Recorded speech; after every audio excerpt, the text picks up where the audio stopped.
All right, so let's talk about credit cards. There are a lot of opinions on both sides of credit cards are good, credit cards are bad, okay? And the truth is, it can be somewhere in the middle. For some people, it's great. For some others, it might not be good. So it's really important to know yourself and understand your thinking around what credit cards are doing for you, because credit cards are a tool just like anything else, and they can be good or bad. So let's talk about some of the common things you might hear about credit cards. Now, it's important to note that credit cards, as far as our financial system, like credit cards are not very old. They haven't been around for a super long time. So when we're talking about understanding how to deal with credit, it's not like your grandparents really knew how to work with credit cards. They just weren't available. But now you can get them as an 18-year-old, and you can be able to spend hundreds or thousands of dollars by just submitting an application. So it's really important to understand how these work. So some of the myths would be credit cards are bad because they just trap you in never-ending debt. Okay, so that can be true, right? Credit cards have typically extremely high interest rates, right? It could be 26% annually, which means if whatever amount you keep on a credit card, you spend money, you accrue a balance, and if you leave that balance, it's going to be growing at 26% a year. Okay, that's a lot, right? That's more than you're going to get out of investments growing for you. Instead, it's your debt growing at that rate.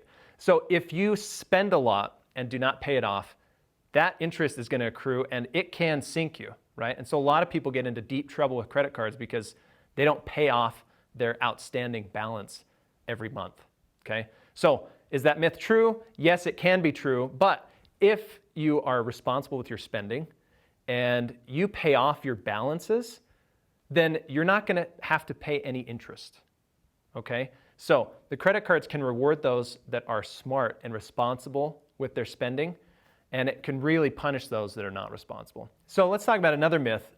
When you apply for a credit card, the credit card company is going to check out and see how credit worthy you are and determine how much they're willing to let you borrow. So you might get a credit card that has a limit of $2,000 on it.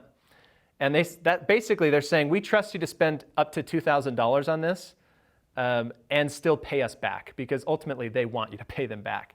And so the trick though is, even though they give you a limit of $2,000, doesn't mean that you should go spend $2,000. You don't spend up to your limit.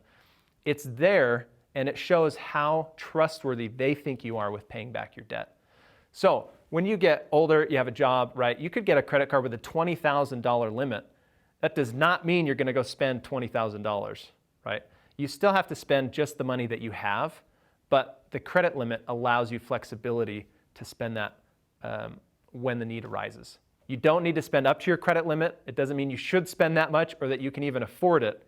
It's just the credit card company is comfortable extending you that much and trust that you'll still pay it back eventually. You can look and you see advertisements all over the place, but there are so many credit card companies and so many different types of credit cards, all catered to a specific type of consumer. And so they offer different rewards, they have different perks and bonuses, and then different features that allow you to cater a credit card to your personal situation.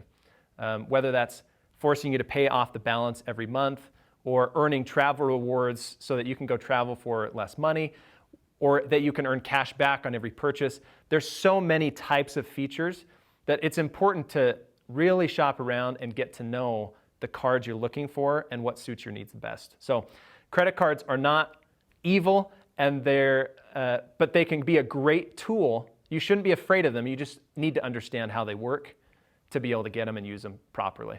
And they can really be an asset in building your own credit, which can then enhance your ability to get loans like a mortgage in the future or auto loans and things like that. They can really help build a solid financial foundation if you use them responsibly.